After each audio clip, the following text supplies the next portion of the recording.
Berikan ke panitia. Baik.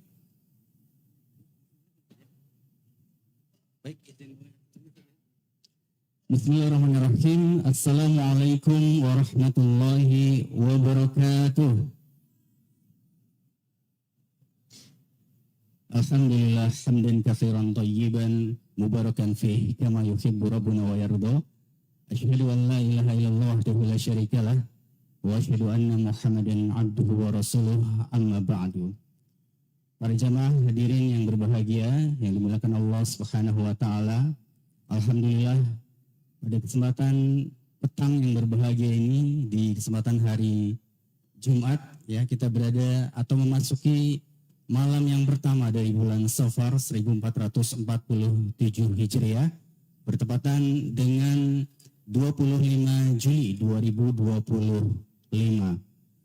Atas berbagai limpahan nikmat yang telah Allah berikan kepada kita semuanya, nikmat iman, nikmat Islam, nikmat kesehatan yang dengannya kita semua dapat berkumpul bersama-sama untuk mengambil faedah ilmu yang akan disampaikan sesaat lagi bersama dengan guru kita. Beliau adalah Ustadz Aminur Bait hafizahullah ta'ala, dalam sebuah tema yang semoga bisa memberikan pencerahan kepada kita semuanya. Maka tidak ada ungkapan terindah selain dari ungkapan syukur kita kepada Allah Subhanahu wa ta'ala.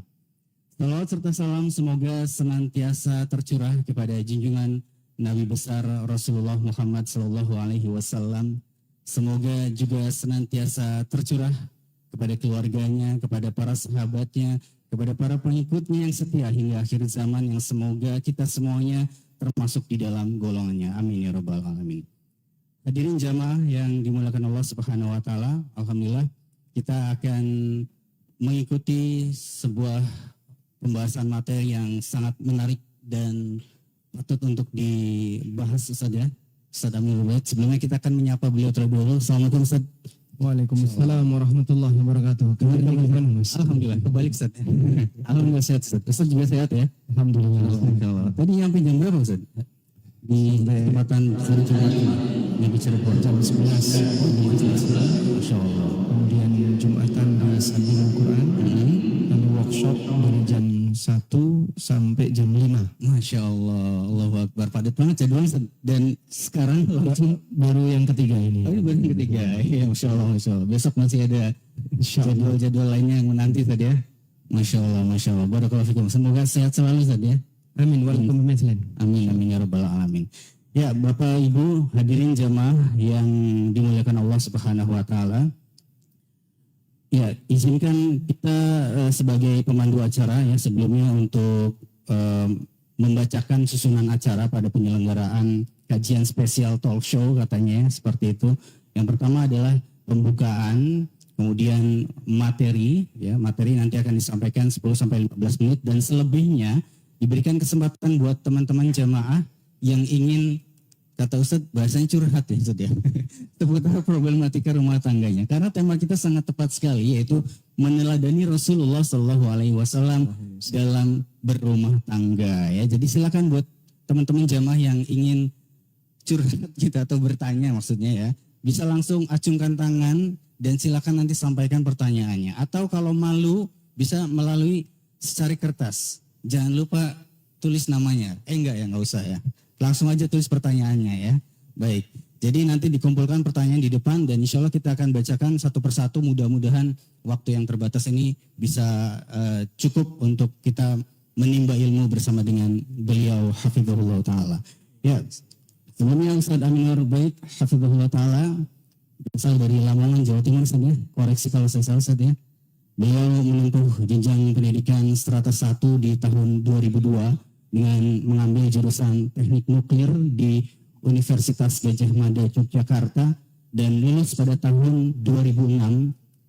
Nah, keaktifan beliau selama masa perkuliahan ya dalam mengikuti kajian-kajian keislaman yang diselenggarakan di lingkungan sekitar kampus menumbuhkan semangat dan juga motivasi bagi beliau untuk tidak berhenti belajar. Maka pada tahun 2007 beliau melanjutkan studi dengan mengambil jurusan fikih dan usul fikih di Madinah International University dan lulus pada tahun 2011 setelahnya sebagaimana kita tahu beliau banyak mengampu dan juga menjadi pemateri dalam berbagai kegiatan, workshop, muamalah, dan hingga saat ini beliau aktif menjadi pembina konsultasyariah.com, menjadi pembina dari UFID Network, kemudian juga pembina dari komunitas pengusaha muslim Indonesia, dan beliau juga yang menginisiasi berdirinya ANB Channel dan ANB Academy. Nah, kapasitas keilmuan beliau itu juga diabadikan dalam beberapa tulisan. Ada banyak hasil karya beliau ya, seperti misalnya fikih walimah nikah, kemudian fikih jual beli ya, pengantar fikih jual beli, fikih sholat sunnah duha, dan ada apa dengan riba. Dan salah satu buku yang juga pernah dibahas di Sunsat pada sekitar 1 tahun yang lalu, yaitu Prinsip Hidupku, yang kemudian dituangkan dalam tablik akbar bertajuk Integritas Seorang Muslim. Ustaz masih ingat Ustaz ya? Masih. Insya Allah ya, Masya Allah. Alhamdulillah masih ingat. Bedanya kalau waktu itu saya duduk di sebelah situ Ustaz. Oh, Iya. ini berarti kebalik ini. Enggak Ustaz. Ustaz yang setuju. Ya, jadi teman-teman kalau teman-teman cuma bisa melihat di YouTube ya, atau di akun sosial media ANB Channel atau di radio kita FM, itu ada judulnya Integritas Seorang Muslim, pada sekitar 1 tahun yang lalu, bisa dipelajari lagi gitu ya. Baik,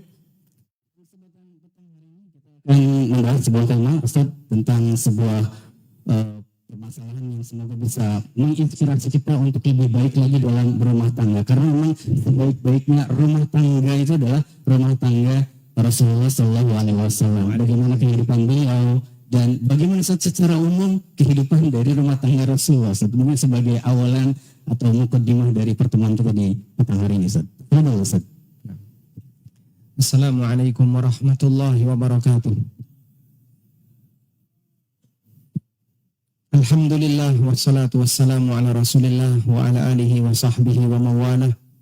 Wa asyhadu an la ilaha illallah wahdahu la syarikalah wa asyhadu anna Muhammadan abduhu wa rasuluh sallallahu alaihi wa ala alihi wa sahbihi wa man tabi'al huda ila yaumil qiyamah. Alhamdulillah, kita layak bersyukur kepada Allah.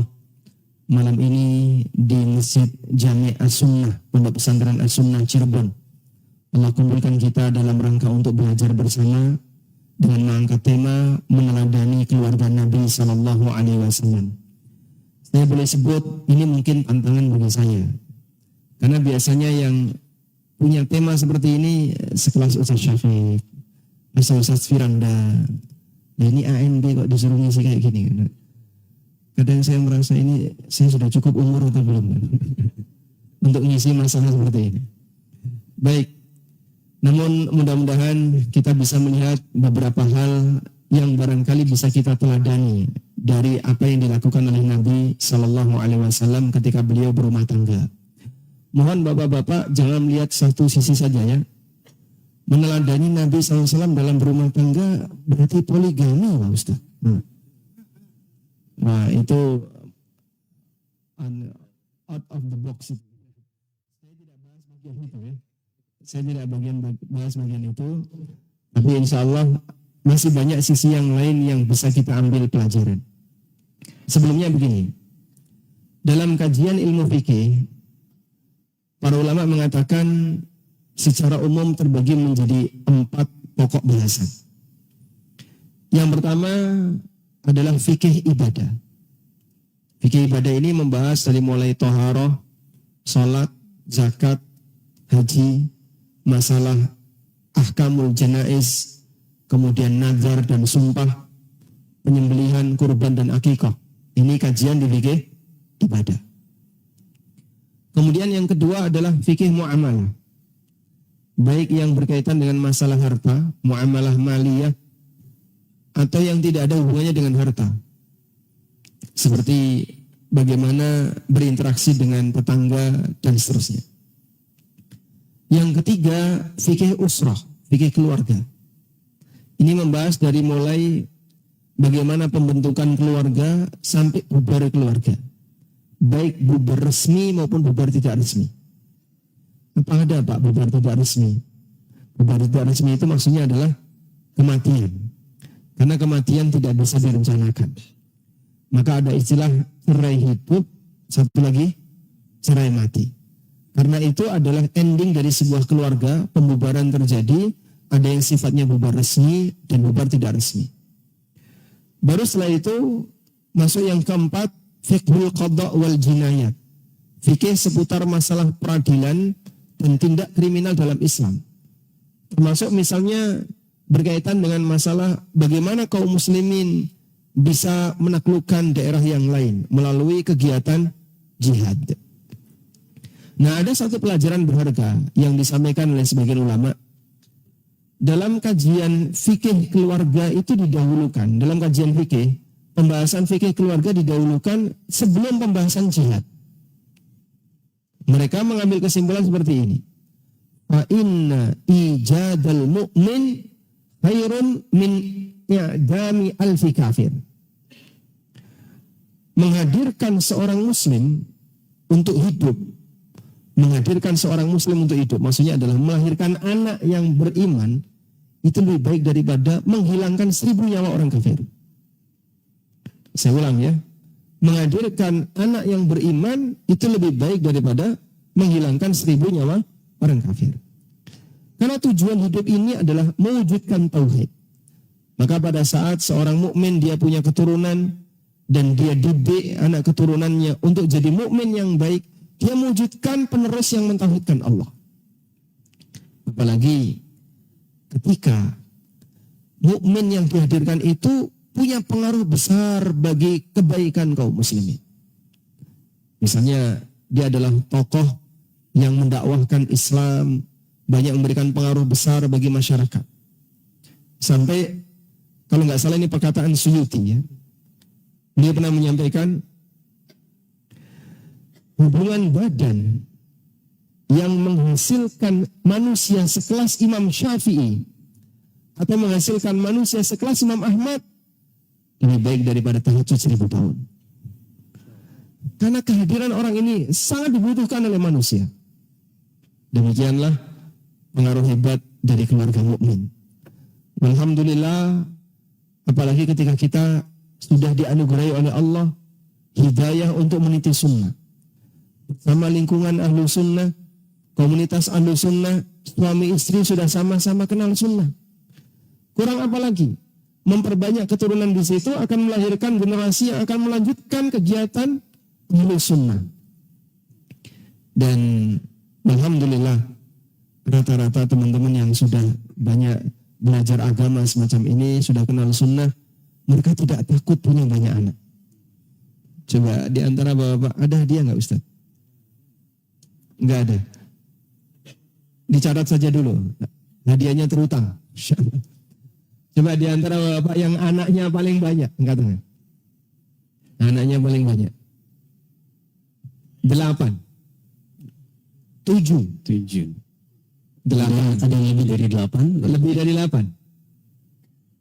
8,5 ada. 8,5. Berapa? Bapak 13. Ikut kajian Bapak? Nggak ikut. Antum punya 13 saudara. Masya Allah. Alhamdulillah. Bapak sudah ikut kajian ya? Bapak. Keluarga antum sudah ikut ngaji sunnah semua. Alhamdulillah. Jadi mudah-mudahan nanti ke depannya kaum muslimin yang kenal sunnah makin banyak, makin merebak di mana-mana, dan hampir di semua kota itu ada, di kabupaten yang mungkin pelosok-pelosok ada. Alhamdulillah, itulah pengaruh baik dari ketika seseorang sudah mengenal sunnah dan punya keluarga ahlu sunnah.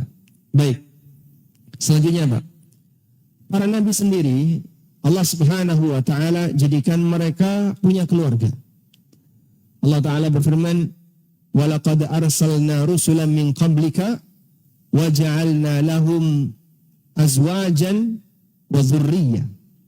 Sungguh kami telah mengutus para rasul sebelum kamu, wahai Muhammad, dan kami jadikan mereka punya istri dan punya anak. Jadi kalau misalnya begini, siapa yang lebih sibuk, kita atau Rasul?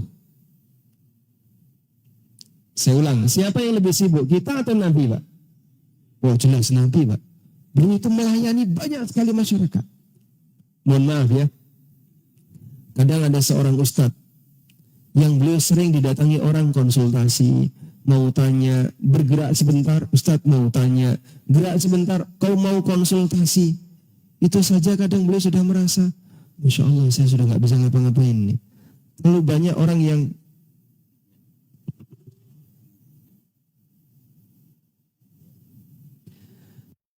saya merasa sulit untuk melakukan aktivitas yang lain karena banyak konsultasi. Itu kalau saya dan sebaiknya dihidup. Walaupun demikian, Masya Allah, dia masih bisa melakukan 9 wanita sebagai istri beliau. Belum lagi beliau menjadi kepala rumah tangga dan sekaligus kepala negara dan seterusnya. Makanya kalau sampai ada jumlah yang merasa sibuk, boleh dapat dari jumlah yang enggak ada suara paling senior. suara ruangan. Jumlah Banyak juga. yang senior. Coba katakan. Coba itu dicabut hilang, Pak. 27, Masya Allah. tadi yang anaknya 8, mas. 8 ya, Anaknya 8 belakangnya. Mau dia? Masya Allah. Ada yang di atas 27? Jumlah 27. Berapa mas? 28. Jumlah. Pindah ke sana. Enggak, hadiahnya saya sana.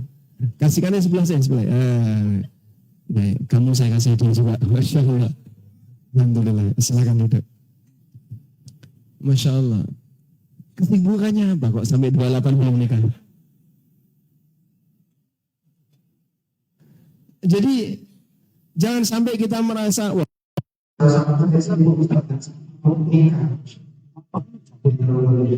Makanya di saat antum sudah merasa alhamdulillah sudah kenal sunnah, sudah belajar sunnah dan sekiranya sudah ada penghasilan yang cukup untuk dimakan berdua dulu, segerakan untuk nikah.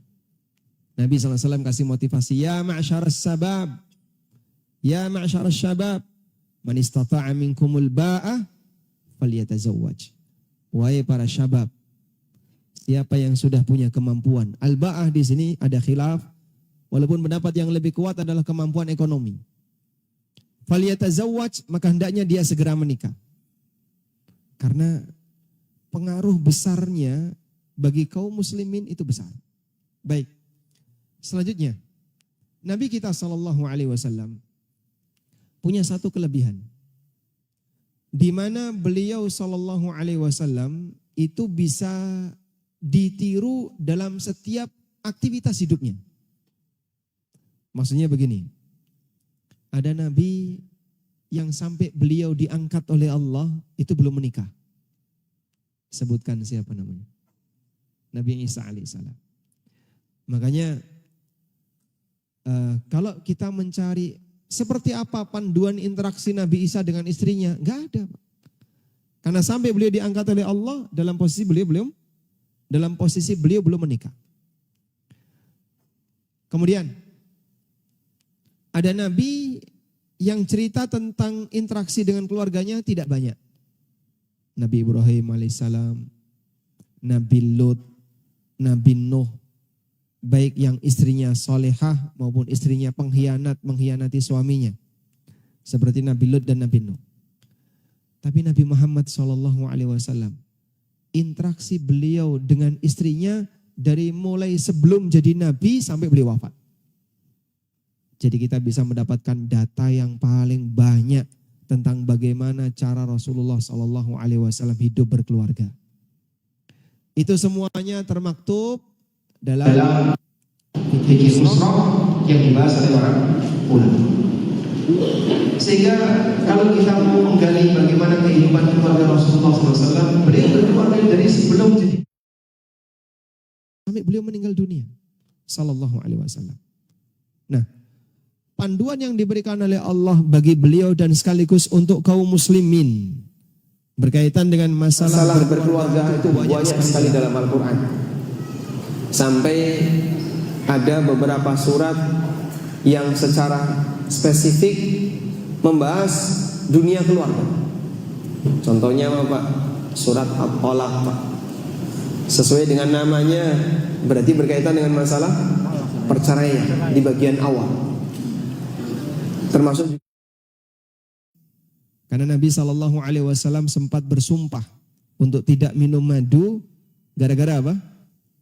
Gara-gara apa? Gara-gara ingin menenangkan batinnya Zainab. Tabtaghi mardata azwajik, karena kamu ingin mencari ridho dari istrimu, dan seterusnya. Kita punya referensi yang cukup banyak dalam masalah ini. Jadi kalau ini cuma dirangkum kajian dari mulai maghrib sampai isya itu nggak cukup, apalagi cuma 15 menit. Jadi nanti tugas mereka adalah membaca buku fikih keluarga. Sanggup nggak kira-kira? Insya Allah ya, insya Allah. Baik. Cuman ini sedikit saja sebagai pengantar cuplikan dari panduan yang diberikan oleh Allah Subhanahu wa taala tentang bagaimana cara berkeluarga. Allah perintahkan bagi para lelaki dengan satu kalimat, wa'ashiruhunna bil ma'ruf. Pergaulilah para istrimu bil ma'ruf, dengan cara yang ma'ruf.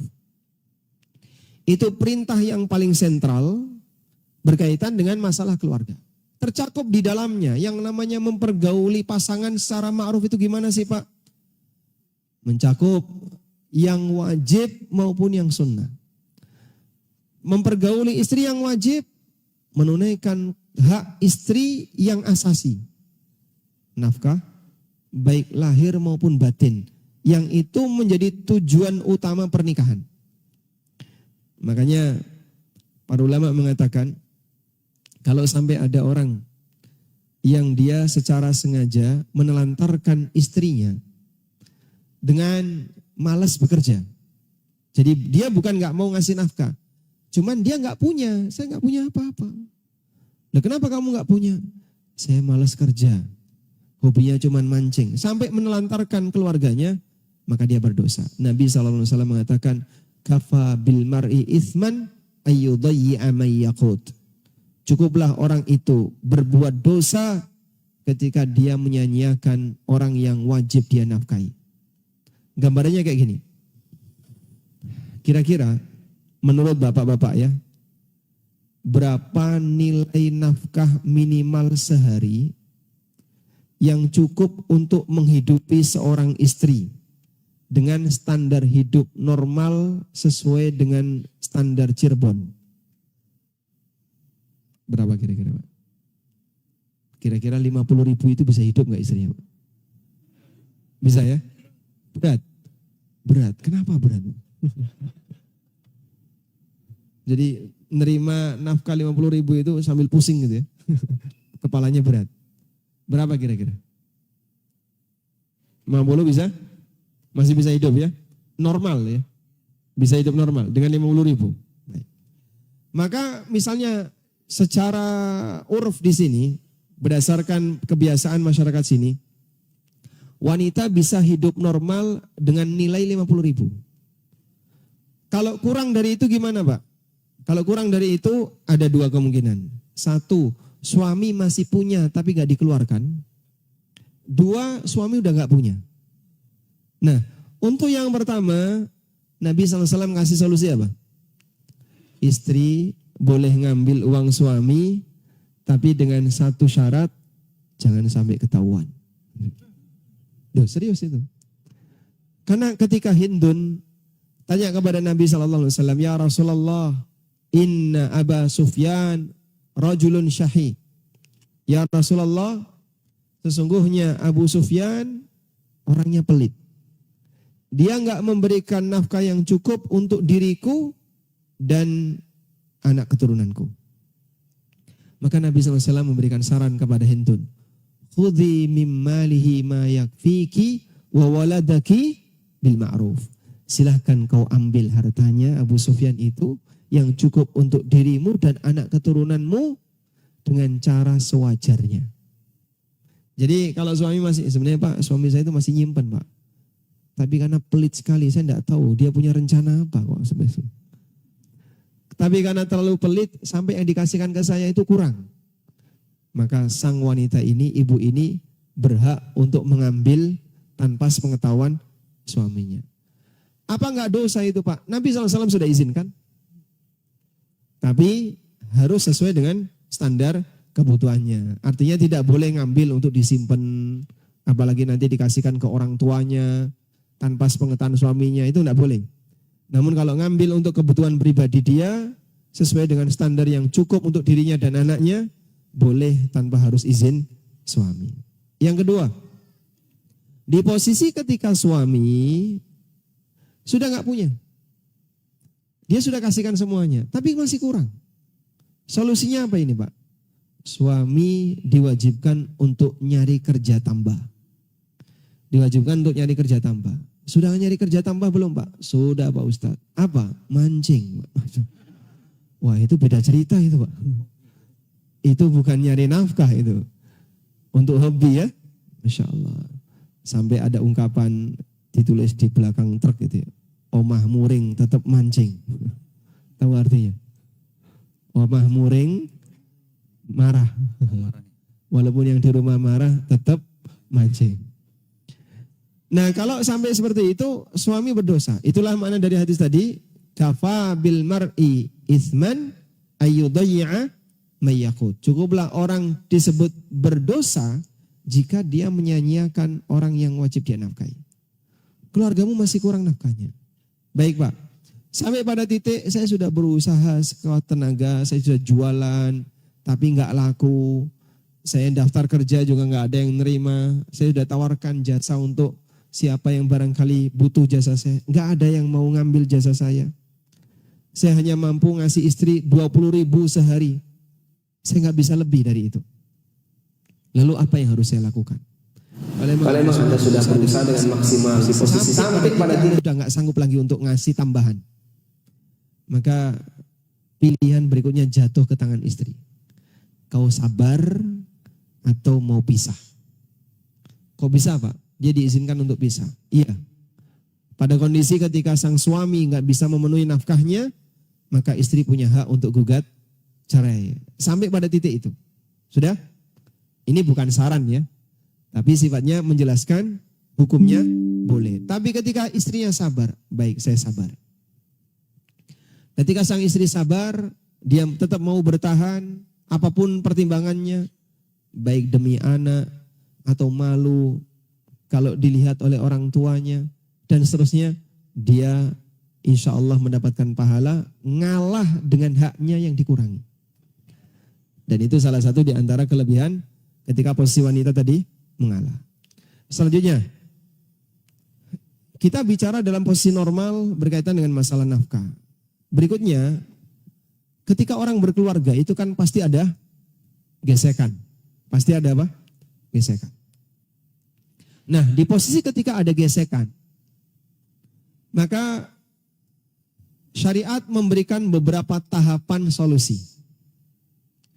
Solusi yang pertama, Allah Subhanahu wa taala ajarkan. Kalau ada gesekan dengan istrimu sehingga membuat kamu jadi nggak suka dengan sebagian perilaku istrimu, maka Allah ajarkan, coba kau ingat-ingat apa yang kira-kira kau senangi dari istrimu. Iya Pak Ustadz, istri saya itu orangnya agak malas, tapi hemat misalnya. Wah, ada satu kelebihan ya, hemat. Istri saya memang orangnya malas, tapi masakannya enak. Memang kelemahannya di sini, tapi dia punya kelebihan di sini. Allah Subhanahu wa taala mengajarkan, wa ashiruhunna bil ma'ruf, fa in karihtumuhunna fa asa an takrahu syai'an wa yaj'alallahu fihi khairan katsira. Berikanlah pergaulan yang terbaik bagi istrimu. Fa in karihtumuhunna, jika kau merasa benci dengan istrimu, kau ada bagian yang gak suka. Ingat, tidak ada manusia yang 100% sempurna.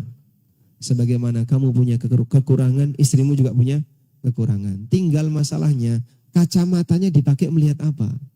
Melihat fokus di kekurangannya atau melihat fokus di kelebihannya? Itu kan cuma masalah mengatur batin ya Pak? Masnya kok gini-gini? Paham satu teori ya? Insya Allah. Nah, tinggal dipraktekkan nanti. Jadi di sini yang jomblo juga ikut. Ini adiknya nyatet nih. Kelas berapa ya? Kelas 7. Kapan nikah?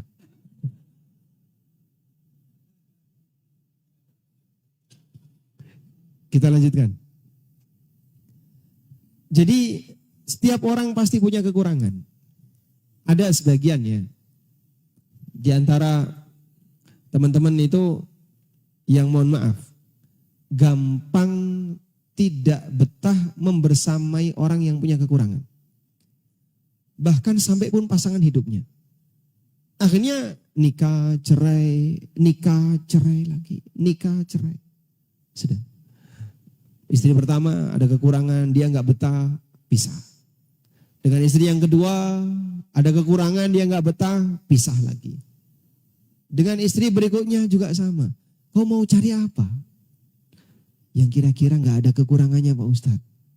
Mati dulu itu dapat. Kalau masuk surga ya, dapat apa? Bidadari. Sepanjang kau ada di bumi, kau hidup di dunia, maka kau dan manusia yang lain sama. Semuanya punya kekurangan. Kau punya kekurangan, istrimu juga punya kekurangan. Tinggal masalahnya kacamatamu kau taruh mana? Dipakai fokus melihat kekurangannya ataukah dipakai untuk melihat kelebihannya? Makanya Allah Subhanahu wa taala ajarkan, jika kau membenci istrimu, fa'asa an takrahu syai'an wa yaj'alallahu fi khairan katsira. Bisa jadi kau membenci sebagian, tapi Allah jadikan di situ ada banyak sekali kebaikan. Dalam hadis Nabi SAW beliau mengatakan, fa in kariha minha khuluqan radiya minha ghairahu. Kalau dia bisa jadi enggak senang dengan salah satu perangai istrinya, coba dia cari sisi yang lain mana yang membuat sang suami jadi jatuh cinta. Sebab semua orang pasti punya kekurangan. Baik, kalau misalnya sampai pada taraf ini belum bisa, Pak Ustadz, saya sudah berusaha seperti itu, tapi kekurangan istri saya terlalu dominan dan nampaknya sulit untuk diubah, nggak bisa ditoleransi. Berarti kan harus ada tindakan yang lebih daripada itu. Baik, Allah Subhanahu wa taala kasih solusi yang lebih. Pada posisi ketika sang suami ingin mengubah istrinya, maka di situ ada 3 tahapan. Satu apa? Diberi nasihat. Fa'idhuhunna. Diberi apa? Fa'idhuhunna. Diberi mau'idhah. Diberi nasihat. Perintah Allah fa'idhuhun. Diberi mau'idhah. Mau'idhah itu apa sih Pak? Mau'idhah itu nasihat yang isinya motivasi dan ancaman. Wahai istriku, kau tahu kenapa wanita itu kebanyakan masuk neraka? Pak, nggak usah dalil Pak. Waduh, mentah duluan Pak. Sebentar dulu, dengerin dulu. Nah, kalau kamu nggak mau dengerin saya, iya aku nggak mau dengerin kamu. Nah, ngasih nasihat udah mental ya. Sudah? Begitu ngasih nasihat sudah nggak mempan, suaminya mau membacakan satu hadis, istri sudah menolak dari depan. Bapak kan bukan ustadz, diam saja. Tahap yang kedua apa? Wahjuruhunna fil madaji. Boikot istrimu. Boikot istrimu. Tapi Nabi SAW masih batasan, wala tahjur illa fil bait. Kalau kau memboikot, boikotlah tapi di dalam rumah. Maksudnya gimana Pak? Boikot di dalam rumah itu kau nggak perlu untuk sampai keluar. Kemudian pulang ke rumah orang tuamu. Atau malah tidur di toko. Istrinya ditinggal di rumah. Nggak perlu seperti itu. Kau tetap boleh boikot tapi di dalam rumah. Sudah? Makna yang kedua, wala tahjur illa fil bait. Lakukanlah boikot tapi jangan sampai keluar rumah. Maknanya adalah tolong beritanya jangan bocor. Jadi kalaupun kamu punya masalah dengan keluargamu, jangan sampai tetangga tahu. Gak perlu kau cerita ke orang tuamu, karena menyelesaikan masalahmu sendiri lebih baik daripada kau undang orang lain untuk turut sedih seperti orang tuamu. Sehingga dalam posisi ini kita diperintahkan, kalaupun memboikot keluarga, jangan sampai keluar rumah, jaga beritanya jangan sampai bocor. Apa kira-kira yang membuat orang itu senang membahas sehingga jadi viral? Keluarga Ustadz, Masya Allah. Kalau yang jadi pembahasan untuk keluarga Ustadz gimana Pak? Ya, jarak 500 kilo itu sampai sudah. Dalam waktu sekejap. Ustadz katanya di Jogja, di ini juga. Saya nggak tahu kok, kamu tahu dari mana? Apalagi mohon maaf ya, sebagian jamaah itu terlalu hobi untuk ganggu privasi orang lain. Ustadz terutama. Jadi nyari-nyari tahu, kepo dengan keluarga Ustadz. Apa urusannya? Makanya fokus saja dengan kajian yang bermanfaat ya. Berita-berita seperti itu, antum lebih baik jaga telinga untuk tidak mendengar. Ada salah satu istri Rasulullah SAW yang pernah jadi korbannya orang munafik. Siapa beliau? Aisyah radhiyallahu anha. Aisyah diapain sama orang munafik? Dituduh berzina. Safwan bin Mu'attal yang waktu itu membawa Aisyah di atas onta.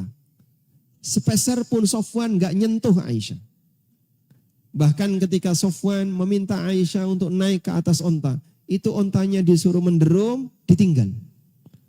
Aisyah naik, baru setelah itu Safwan mendekat ke arah onta, terus dibawa ontanya ke Madinah. Kemudian orang munafik memanfaatkan itu untuk menyebarkan berita buruk tentang keluarga Nabi Sallallahu Alaihi Wasallam, memberikan tuduhan, wah ini yang perempuan masih muda, saingannya banyak, suaminya sudah tua. Nabi Sallallahu Alaihi Wasallam di usia mendekati 60-an.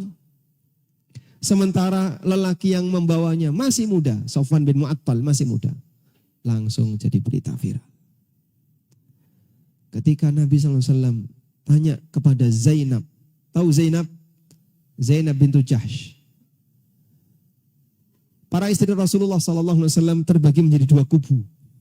Ada dua kubu. Kubu Zainab dan kubu Aisyah. Dan dua kubu ini masing-masing punya apa ya? Kalau disebut apa ya? Teman. Gitu. Ya kalau antum kan geng. Ya. Ya. Apa? Intinya punya gap, ini punya kelompok sendiri, punya kelompok sendiri. Dengan circle-circle yang beda ini, Zainab pernah ditanya oleh Nabi SAW, bagaimana menurut kamu tentang Aisyah? Apa jawab Zainab? Ya Rasulullah, inni ahmi udhuni walisani. Ya Allah, ya Rasulullah, aku menjaga telinga dan lisanku. Aku gak mau dengar itu. Pada posisi Zainab dan Aisyah ini ya dua istri Nabi SAW yang di posisi circle yang berbeda.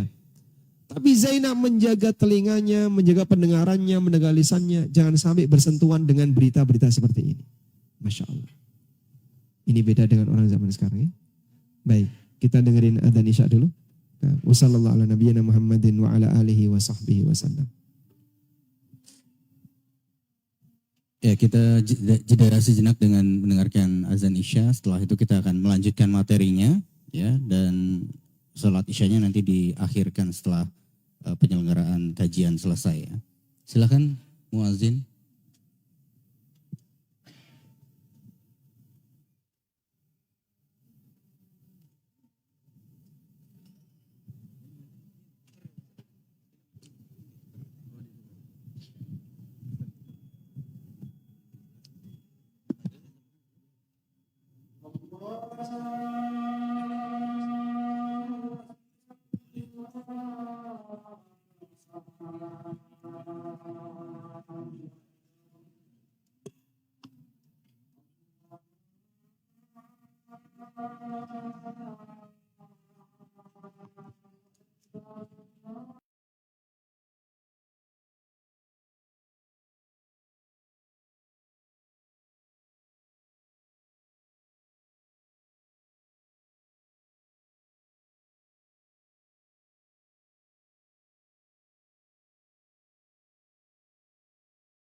lanjutkan lagi materinya. Tadi masih sedikit ada yang disampaikan Ustaz ya.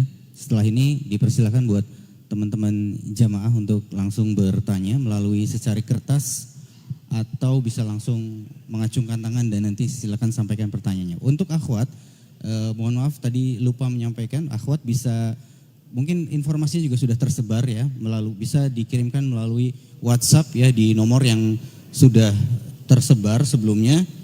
Atau coba saya sebutkan ulang ya, untuk akhwat silakan bisa mengirimkan pertanyaan melalui WhatsApp di nomor 0821 1708 6667. Kami ulangi 0821 1708 6667. Baik, menarik nih Ustaz. Langsung aja Ustaz untuk melanjutkan materinya Ustaz. Baik. Alhamdulillah wassalatu wassalamu ala Rasulillah wa ala alihi wa sahbihi wa mawalah.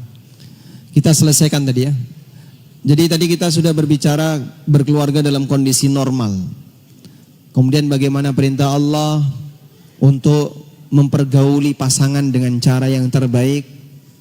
Lalu selanjutnya kita diajarkan kalau ada kekurangan pada pasangan, buat kacamatamu lebih fokus pada kelebihan daripada pada kekurangan. Sepanjang kekurangan itu masih bisa ditoleransi. Nabi SAW juga ngasih peringatan, la yafruku mu'minun mu'minatan. Jangan sampai seorang mukmin membenci mukminah. Dan maksudnya adalah suami istri. Sebab keluarga yang baik dimulai dari dua orang ini, pasangan suami istri. Lalu bagaimana ketika sang istri melakukan kesalahan yang tidak bisa ditoleransi? Tahapan yang diberikan oleh Allah, yang pertama apa? Suami ngasih mau'izah. Yang kedua, diboikot, tapi ada adabnya. Yang ketiga, kalau memang diboikot tetap nggak bisa, fadribuhun, silahkan dikasih pukulan. Pukulan untuk pendidikan, bukan pukulan untuk menyakiti. Suami tidak perlu balas dendam kepada istrinya. Ketika sang istri mungkin pernah bertindak yang kurang sopan kepadanya. Sebagaimana orang tua tidak perlu balas dendam kepada anaknya ketika sang anak barangkali bertindak yang kurang baik kepada orang tuanya. Bagaimana kalau seperti ini tetap nggak bisa menyelesaikan? Ketegangan tetap terjadi. Istri nggak bisa diajak nurut kepada suaminya. Allah Subhanahu wa taala mengatakan, "Fa in khiftum shiqaqa bainihima fab'atsu hakaman min ahlihi wa hakaman min ahliha." Kalau kalian tetap khawatir akan terjadi perceraian di antara keduanya, maka sebelum bercerai lakukan mediasi. Bagaimana cara mediasinya? Tunjuk wakil dari keluarga suami dan wakil dari keluarga istri. Allah kasih janji, iyurida islahan yuwaffiqillahu bainahuma. Kalau mereka menghendaki perbaikan, Allah kasih taufik. Jadi taufik datang di saat orang itu berusaha untuk berangkat dengan semangat memperbaiki keluarga. Sehingga kan terkadang ini ya, istri nggak mau dengerin apa kata suami, suami juga nggak mau dengerin alasan istri. Tegang ini. Berdua ini sudah nggak bisa menyelesaikan masalah. Ketika berdua mereka sudah nggak bisa menyelesaikan masalah, maka Allah Subhanahu wa taala perintahkan tunjuk pengganti. Pengganti inilah yang nanti akan berusaha untuk mediasi dalam rangka menyelesaikan masalah. Nah, ini beberapa tahapan yang mungkin bisa kita pelajari dan itu Quran yang ngasih bimbingan walaupun masih banyak orang yang kadang keberatan. Saya terkadang, mohon maaf, didatangi oleh sebagian bapak-bapak kemudian curhat terkait keluarganya. Terus istrinya mana? Dia sudah nggak mau Pak untuk dinasehati. Nggak mau datang, malu mungkin, entah atau apapun faktornya. Sebaliknya juga banyak. Istrinya ingin berusaha memperbaiki, tapi suaminya nggak mau. Al-Quran sudah ngasih panduan, tapi masih banyak orang yang belum berkenan untuk menggunakannya. Wallahu a'lam, mungkin itu.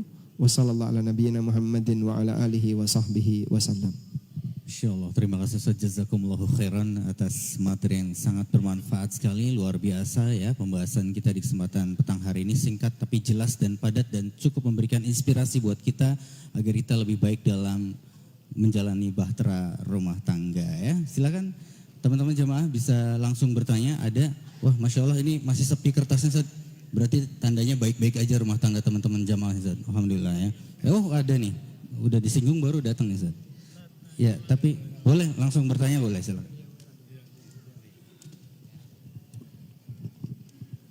Anda mau tanya Ustadz,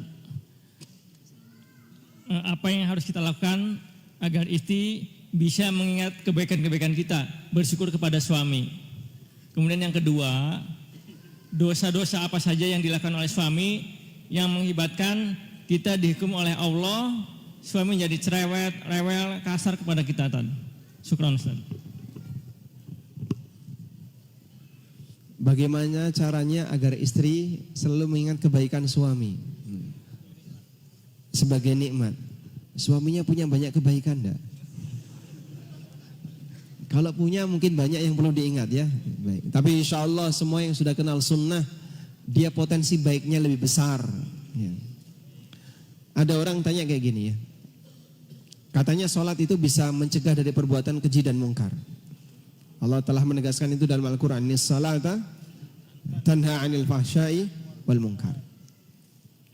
Tapi nyatanya banyak orang yang sholat, rajin jamaah, 5 waktu nggak pernah absen, namun dia masih banyak melakukan kekurangan.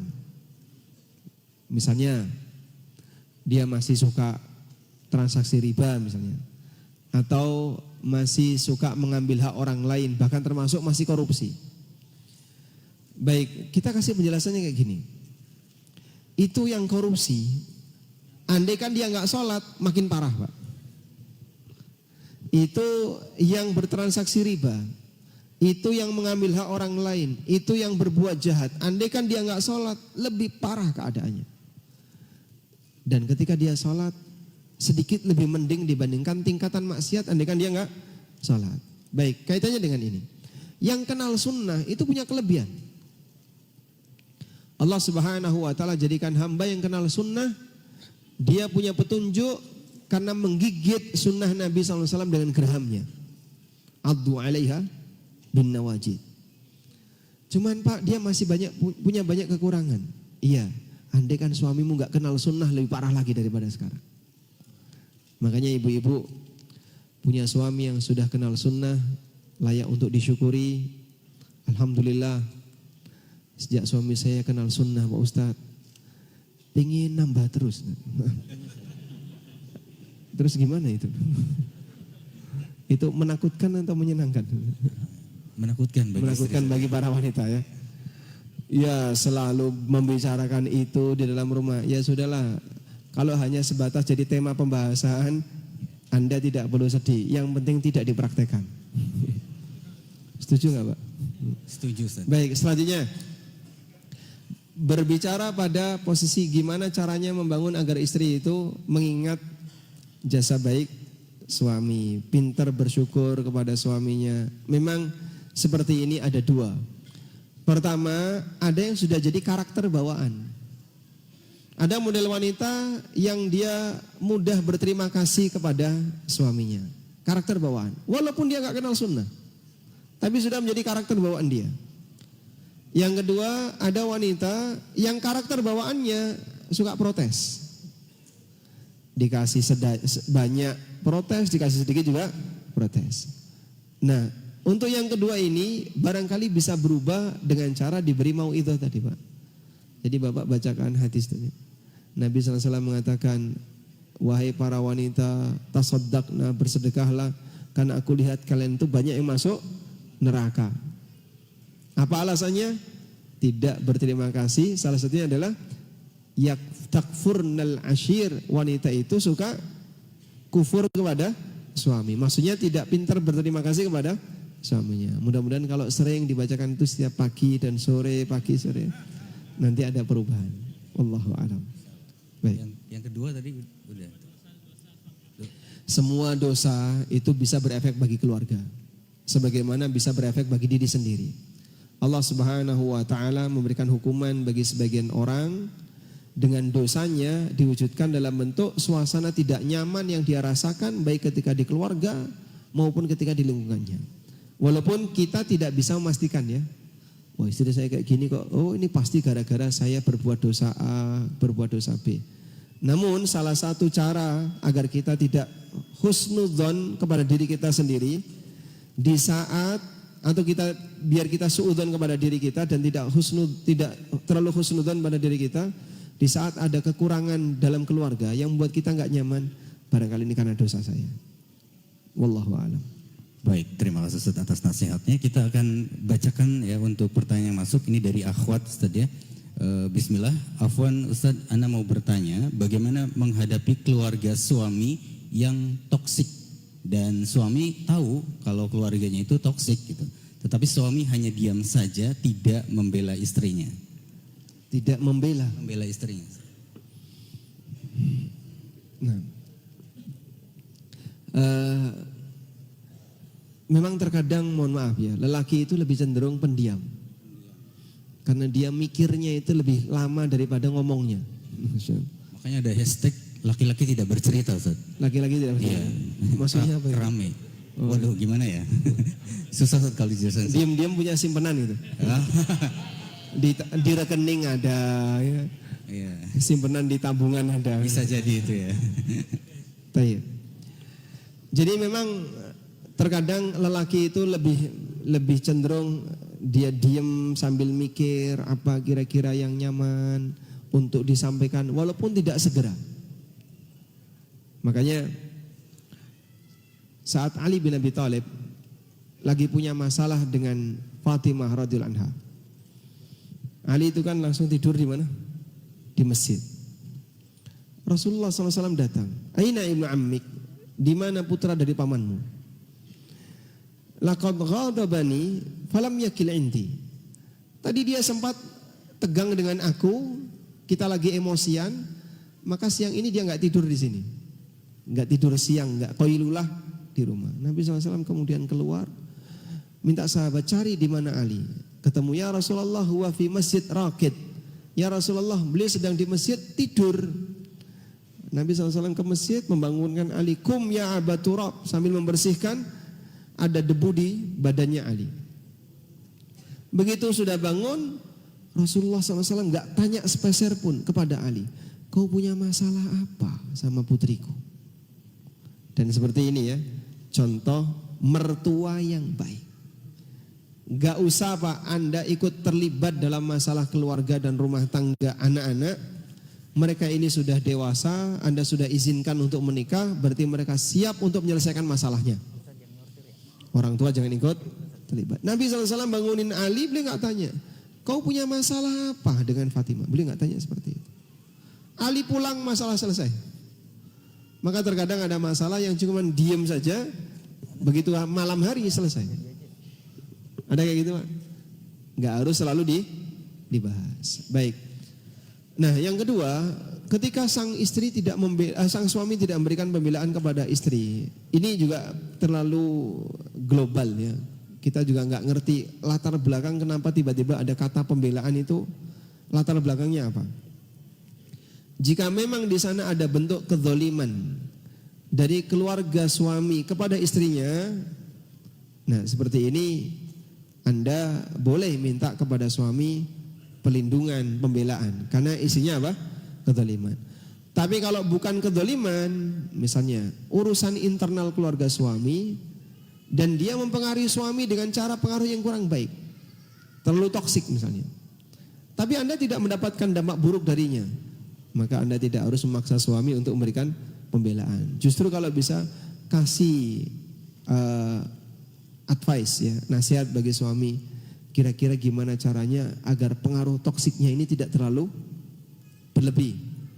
Misalnya interaksinya dikurangi, atau apa misalnya, ya kalaupun ada masalah apapun yang datang dari keluarga suami, jangan terlalu dipikirkan agar tidak menjadi sumber masalah di keluarga Anda berdua. Wallahu a'lam. Baik, ya kali ini kita akan mengajukan pertanyaan dari teman-teman jamaah yang sudah menuliskan melalui kertas tadi ya. Assalamualaikum Ustaz. Waalaikumsalam warahmatullahi. Ustaz izin bertanya, jika kita mampu secara finansial, lalu ada janda minta dinikahi dan sama-sama suka, tetapi ana takut sama istri yang sekarang. Solusinya apakah nikah saja atau tidak usah, Ustaz?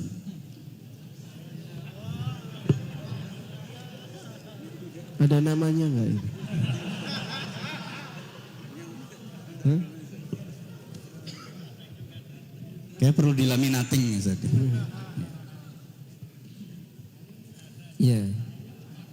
Ini yang sebenarnya yang saya Ini khawatirkan. gimana jawabnya jemaah? Hah? Nikah saja ya, insya Allah. Fatwa dari beliau suruh nikah saja. Ya,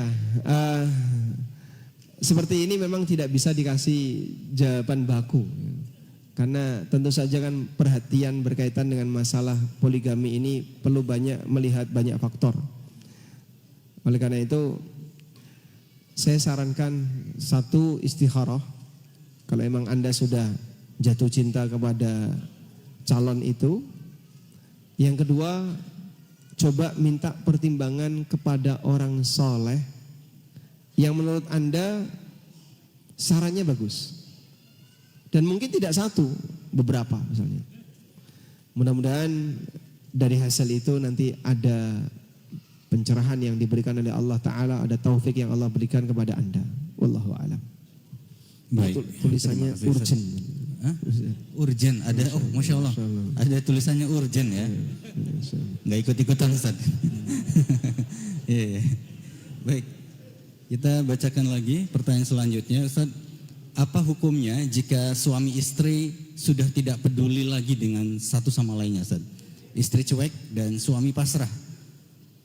Ini ada rinciannya, Ustaz. Sudah tidak tinggal bareng, sudah tidak ada interaksi suami istri, tetapi suami tetap memberikan nafkah uang setiap pekan, kira-kira sudah berjalan sekitar 2 tahunan, Ustaz. Masya Allah. Ini suami yang baik hati ya. Masya Allah. Baik. Ya sah-sah saja tetap bertahan. Karena hak cerai itu ada di tangan suami. Sehingga dalam posisi itu ketika sang suami tetap mau bertahan ya silahkan. Meskipun dia punya hak untuk menceraikan istrinya dengan alasan sebagaimana yang tadi beliau sampaikan. Intinya dalam hal ini karena yang bersangkutan sudah tidak bisa lagi berinteraksi dengan normal terhadap istrinya, jika beliau dengan kondisi ini mungkin membuat beliau jadi nggak fokus karena tidak ada istri yang mendampingi, atau membuat beliau jadi nggak bisa maksimal, jadi futur ketika berkegiatan agama. Barangkali beliau bisa cari yang lain agar nanti bisa hidup dalam keluarga. Tapi saya menduga mungkin usianya sudah lanjut ya, yang seperti ini. Wallahu alam. Nggak bisa, nggak ada keterangan tentang itu. Baik. Jadi mungkin saya sarankan kalau sekiranya kondisi ini terlalu mengganggu, ya sudah diambil keputusan saja, mau tetap balik atau pisah. Tapi kalau tidak terlalu mengganggu, keputusan ada di tangan Bapak, apakah mau dicerai atau tetap dipertahankan. Wallahu a'lam. Baik, terima kasih Ustaz, jazakumullah khairan. Kita akan bacakan lagi pertanyaan dari teman-teman akhwat ya. Ini sebenarnya ada beberapa pertanyaan yang mirip-mirip, saya bacakan salah satunya aja ya. Bismillah, assalamualaikum warahmatullahi wabarakatuh, Ustaz. Semoga Allah mengampuni kita atas banyaknya dosa-dosa kita dan semoga Allah memberkahi dan membimbing kita selalu sampai ajal menjemput kita. Amin. Amin. Amin. Afwan Ustaz, saat seorang istri mengingatkan dan mengeluhkan sikap sang suami kepada suami langsung dengan harapan perbaikan diri dan keharmonisan rumah tangga. Namun bagaimana jika yang terjadi suami tidak mau mengaku akan kekurangannya dan malah mungkin menganggap istri jadi kurang bersyukur? Barakallahu fikum Ustaz. Masya Allah. Ini pertanyaan balasan kayak Ustaz ya? Gimana? Pertanyaan balasan kayak tadi. Pertanyaan balasan. Oh. Berarti yang suami bertanya tadi, balasan jadi istrinya ini. Enggak ikut-ikutan Ustaz. Iya. Rasulullah Sallallahu Alaihi Wasallam punya kebiasaan. Beliau istrinya banyak, tapi semuanya diperhatikan. Salah satu caranya gimana Pak? Setiap sore apa yang beliau lakukan? Keliling dari satu istri ke istri yang lain.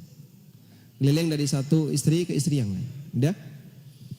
Baru kemudian yang terakhir adalah istri yang mendapatkan jatah di malam itu. Baik. Sehingga di kesempatan keliling-keliling itu beliau dengerin mereka. Wanita kan pengen didengerin Pak ya. Karena dia nggak punya mimbar. Yang bisa bicara di atas mimbar yang laki-laki. Yang wanita mau ngomong sama siapa? Nah sekarang aja ada medsos. Sehingga semua yang dia sampaikan ada forum untuk mewadahi. Cuman sebelum bocor keluar mending Bapak tadai dulu. Sehingga maksud saya begini, barangkali perlu ada satu forum tidak resmi di mana Bapak bisa dengerin curhat istri. Sebelum tidur atau pas lagi makan bersama atau apapun. Mungkin Anda merasa bosan, tapi seperti ini salah satu di antara cara bahwa yang namanya pelampiasan perasaan itu perlu ventilasi. Nah, saat nggak ada ventilasinya, mulek-mulek ning jero, ya, di dalam itu perasaannya nggak karuan. Begitu ada ventilasinya, rasanya lebih tenang. Kadang saya sendiri juga merasa kalau ada orang yang pengen tanya, tapi sebenarnya dia nggak tanya, curhat aja, curhat cerita panjang. Sudah ceritanya, sudah selesai ya, selesai. Begitu selesai dia ngomong, dia sudah mulai plong. Hanya ngomong saja. Itulah yang disebut dengan ventilasi perasaan. Nah, Anda barangkali perlu bersabar untuk menampung udara yang keluar dari ventilasi perasaan tadi. Makanya Bapak-bapak, seperti ini memang butuh untuk berlatih. Enggak semua orang punya kesanggupan untuk mau mendengar. Padahal dia sendiri juga pengen didengerin. Maka tolong kasih waktu ya. Mungkin sebelum tidur atau di saat apapun. Tidak harus tiap hari juga nggak masalah. Bisa 3 hari sekali atau 2 hari sekali dan seterusnya. Setidaknya mereka bisa menyampaikan. Baik. Kalau ada sisi kekurangan dari suami, lalu istri memberikan nasihat, diterima atau tidak Pak? Ya? Diterima atau tidak? Kalau memang itu real, sesuai dengan realita, kenapa Anda tolak? Menolak realita, itu salah satu di antara bentuk kesombongan. Menolak realita, statusnya adalah ghamtul haq. Bentuknya adalah menolak kebenaran. Sehingga ketika sang istri menyampaikan ini benar, ya Anda harus terima sebagai kebenaran. Walaupun bisa jadi, tapi saya Pak nggak pingin Pak seperti itu. Rasanya kok saya diinjak-injak sama istri. Sudahlah Pak, ada waktunya Anda perlu berada di bawah. Di saat yang sama ketika Anda mengalah, mungkin Anda akan lebih dimuliakan oleh istri Anda.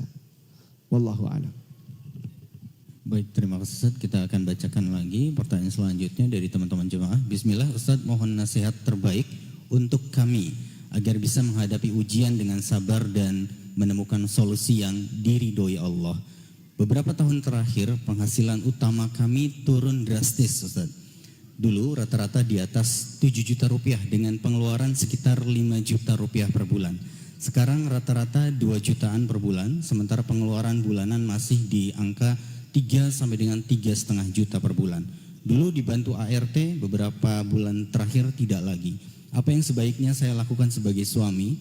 Apakah saya harus memaksa diri dan istri untuk berhemat dan menekan pengeluaran maksimal 2 juta, sementara istri sering marah dan ngambek jika diajak bicara soal ini, dan sering futur dengan kerjaan rumah tangga? Ataukah kami membiarkan dengan pengeluaran di atas penghasilan dengan harapan rizki makin lancar? Kalaupun kondisi saat ini hutang yang bertambah besar. Mohon solusinya Ustaz. Iya. Kata kuncinya saling pengertian ya.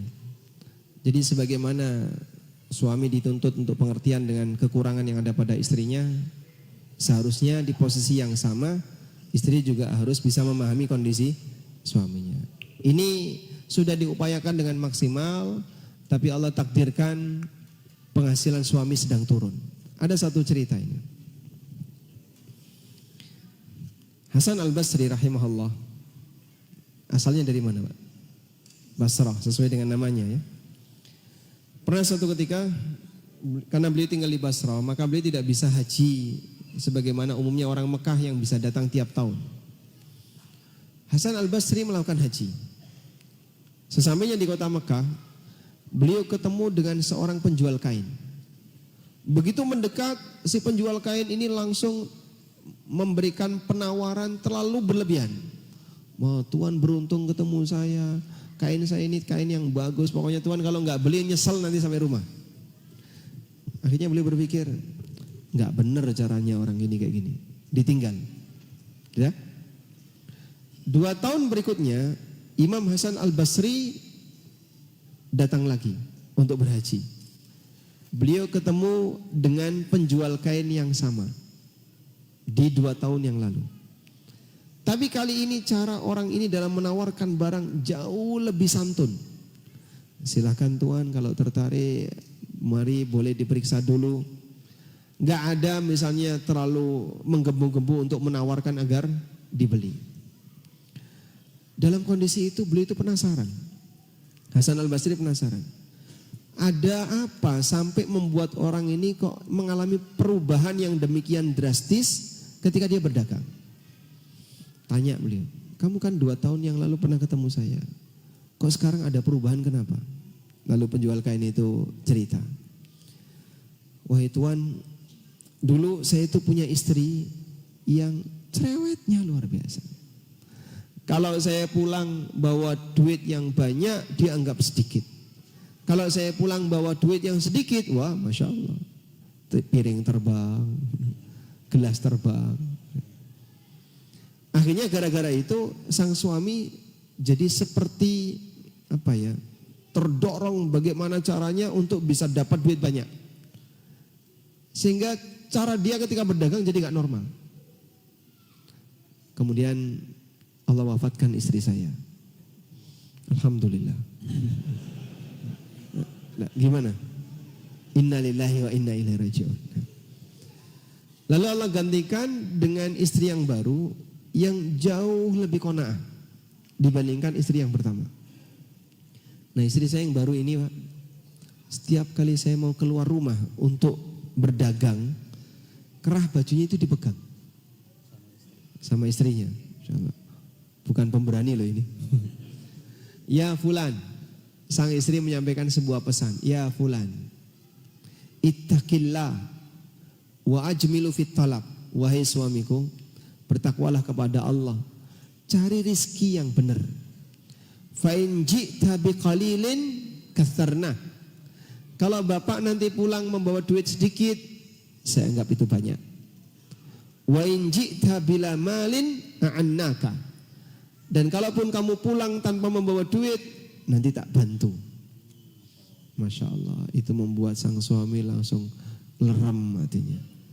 Sehingga gara-gara motivasi semacam ini, beliau ketika berdagang jadi tidak terlalu menggebu-gebu, tidak terlalu bernafsu.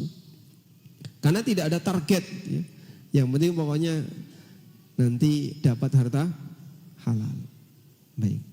Pernah nggak Pak dipegang kerah bajunya? Belum pernah? Masya Allah. Sudah nikah berapa tahun? 30 lebih ya. Tapi belum pernah diginiin sama istri. Masya Allah. Nanti mungkin bisa dicoba Pak. Diajari istri ya. Masya Allah. Baik. Nah mungkin bagi ibu-ibu ya, jangan sampai membuat sang suami jadi tertekan gara-gara masalah keuangan.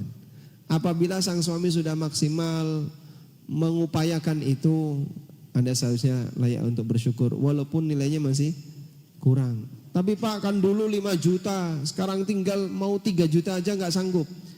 Ya kau harus pengertian, turunin tensinya. Sehingga bisa nggak pengeluaran yang dulu 5 juta dipangkas. Sehingga yang nggak penting-penting dikurangi, sekarang maksimal 2 juta. Berlatih untuk hidup seperti itu. Memang sepanjang tidak pernah disapih, bayi itu tidak akan pernah berhenti. Maka jiwa juga sama. Maka ada ungkapan ya, ada ungkapan dalam bahasa Arab, an-nafsu katifli. Hawa nafsu itu seperti bayi. Illam tuftim la tanfatim. Kalau kamu tidak menyapihnya sepanjang usia bayi itu dia tidak akan pernah putus untuk minta ASI. Bahkan kadang sampai besar dia nggak bisa putus minta ASI. Jadi mungkin ada sesuatu yang perlu dipaksakan dalam masalah ini. Ini nasihat bagi sang istri. Wallahu a'lam. Sampai jam berapa kita? Sampai jam sekitar 19.45 boleh Ustaz? 19.45, 10 menit lagi. 10 menit lagi ya, baik. Kita akan bacakan lagi pertanyaan selanjutnya. Ustaz, usaha kami bersamaan katanya. Artinya usaha suami dengan istrinya bersamaan. Maksudnya ada dua usaha, tetapi kerja secara bersamaan gitu Ustaz. Ini bagaimana ya Ustaz? Apakah saya selaku suami masih bisa dikatakan nafkah kepada istri? Oh jadi usahanya bareng-bareng gitu Ustaz ya. Dan kedua, seluruh uang dipegang istri semua. Saya sebagai suami kadang minta uang kepada istri untuk kebutuhanku sendiri. Apakah ini tidak mengapa Ustaz? Syukran jazakallahu khairan. Baik. Ada banyak sekali pencampuran harta suami istri. Baik dua-duanya kerja kemudian dimasukkan ke satu rekening, atau dua-duanya melakukan usaha bareng kemudian hasilnya untuk bersama. Tidak ada masalah dalam hal ini, namun ada sedikit yang perlu diperhatikan. Pertama begini, kepemilikan itu tetap harus jelas. Satu, karena nanti berkaitan dengan masalah kewajiban zakat. Sebab suami istri yang hartanya dicampur itu ketika zakat dihitung sendiri-sendiri. Jadi misalnya sekarang kan nisab zakat itu 170 juta sekarang ya, 170. Pak, kalau suami punya tabungan 100 juta, istri punya tabungan 80 juta, digabung jadi berapa? 180. Nisab enggak? Di atas nisab. Kan wajib zakat itu Pak, di atas nisab. Iya. Cuman masalahnya ketika kau pisah di bawah nisab. Suami 100, istri 80. Berarti apa? Masing-masing di bawah nisab. Pertanyaannya, apakah perlu digabungkan agar wajib zakat? Jawabannya tidak. Sehingga dihitung sendiri-sendiri. Mafhum insyaallah? Baik.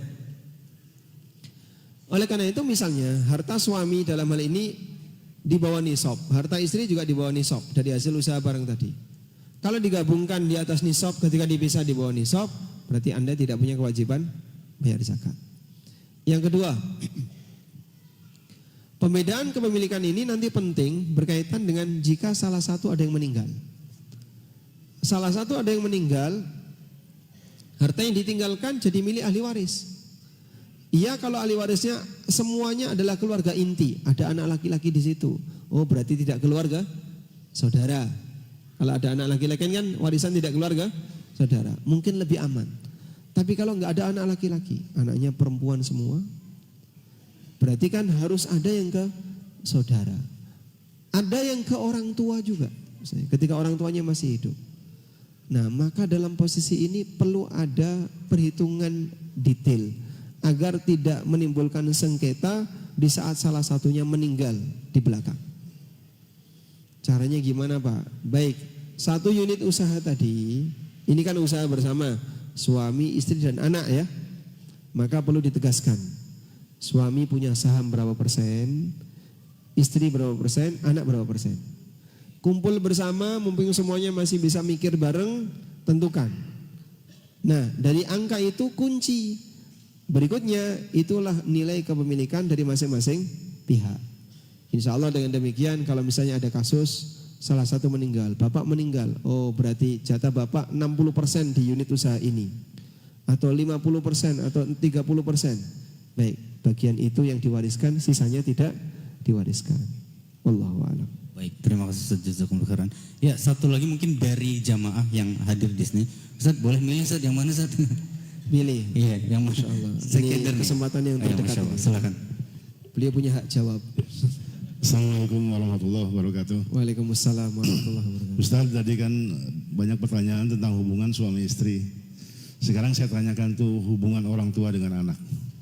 Sepengetahuan saya dalam Al-Quran tuh ada 4 golongan anak. Ada qurrata a'yun, ada azinah, ada fitnah, ada adu. Anak saya 7, sudah saya sekolahkan agama semua, sudah saya dampingi semaksimal mungkin. Nafkah saya berikan ya sekemampuan saya. Tapi di antara 7 itu, manakah anak yang tergolong qurrata ayun, manakah anak yang tergolong azinah tadi, perhiasan itu, ada yang tergolong dengan fitnah atau bahkan adu. Ketujuh-tujuhnya berpeluang semua, keempat ini. Kira-kira tanda-tandanya apa, Ustaz? Terima kasih. Baik. Memang ada banyak potensi yang ada pada diri anak-anak kita ya. Dan dari semua potensi itu Allah kasih peringatan. Ada anak yang dia menjadi qurratu a'yun, sebagaimana harapan siapa? Ibadur Rahman. Dalam doa yang Allah kutip di surat Al-Furqan. Ada yang dia jadi zina. Dan semuanya zina. Makanya orang senang sama anak. Sehingga ketika anaknya punya masalah, dia akan belain tuh anaknya. Karena anak jadi zina baginya. Dia senang sama anaknya. Ada anak yang dia jadi fitnah. Fitnah di sini beragam. Belum tentu anak soleh itu memberi pengaruh baik bagi orang tuanya. Ada anak misalnya dia berprestasi, soleh, kemudian punya misalnya posisi di masyarakat, tapi bikin orang tuanya jadi sombong. Ada? Ada. Sehingga walaupun anaknya soleh, orang tuanya sombong. Akhirnya membuat orang tuanya merasa bangga, terlalu berlebihan, sombong kepada orang lain, sampai meremehkan orang lain. Nah seperti ini berarti sang anak jadi fitnah. Memang ada yang jadi adu, musuh. Wa ala kullin, intinya semua potensi itu ada. Sehingga misalnya bapak sudah menyekolahkan anak dengan baik, alhamdulillah salah satunya ada yang sukses. Tapi ketika anak itu sukses, jangan sampai bapak terbang. Terus gimana pak? Gimana caranya agar kita tetap tawaduk di hadapan Allah? Ini murni anugerah dari Allah, ini murni pemberian dari Allah. Saya harus tetap berusaha untuk tawaduk. Sehingga kita tidak merasa hebat, tidak merasa angkuh gara-gara punya anak seperti itu. Intinya dalam hal ini adalah ada anak, ada sikap kita. Beragam anak yang kita punya dengan aneka warna yang ada, kita tetap harus bersikap ideal. Bagaimana cara menjadi orang tua yang baik. Wallahu a'lam. Mengenai cirinya, ya sesuai yang bapak jumpai. Saya melihat ini kok qurratul a'yun. Alhamdulillah saya kalau ketemu dia itu rasanya ayem, adem. Saya melihat yang ini seperti potensi fitnah. Bikin kita pusing, kadang suka bikin masalah dan seterusnya. Tapi apapun itu, Bapak silakan berikan sikap yang baik. Wallahu a'lam. Ya, baik, terima kasih Ustaz, jazakumullahu khairan. Dan terakhir mungkin Ustaz sebagai penutup kesimpulan ataupun barangkali Ustaz ada yang ingin disampaikan terkait nasihat ya dari tema yang sudah disampaikan. Nasihat buat kita semua yang hadir di sini seperti apa Ustaz? Saya bukan yang terbaik di sini. Dan saya sendiri sebagaimana para jamaah yang lain punya pengalaman berkeluarga yang beragam. Kita tahu kita nggak bisa hidup mulus terus, itu nggak bisa. Allah nggak ridho menjadikan kehidupan manusia di dunia hanya nikmat selalu. Bagian dari ujian dari kehidupan itu adalah keluarga kita sendiri. Baik yang datang dari kita sebagai sumbernya, atau istri kita, atau anak-anak kita. Maka satu kata kunci, sabar itu pemenang. Allah Ta'ala mengatakan, وَجَعَلْنَا بَعْضَكُمْ لِبَعْدٍ fitnah atasbirun. Kami jadikan sebagian kalian menjadi ujian bagi yang lain sejauh mana kau bersabar. Sehingga gesekan itu bisa menimbulkan panas, tapi gesekan juga bisa menimbulkan medan magnet. Ya. Maka gimana caranya agar gesekan dalam keluarga kita, kalaupun menimbulkan panas kita bisa sabar, perjuangkan untuk bisa jadi medan magnet sehingga membuat keluarga muslim dan muslimah semakin dihiasi dengan rasa cinta. Wallahu a'lam. Mungkin itu yang bisa kita sampaikan. Semoga bermanfaat. Wassallallahu ala nabiyyina Muhammadin wa ala alihi wa sahbihi wasallam wa akhiru da'wana alhamdulillahi rabbil alamin. Wassalamualaikum warahmatullahi wabarakatuh. Waalaikumsalam warahmatullahi wabarakatuh. Terima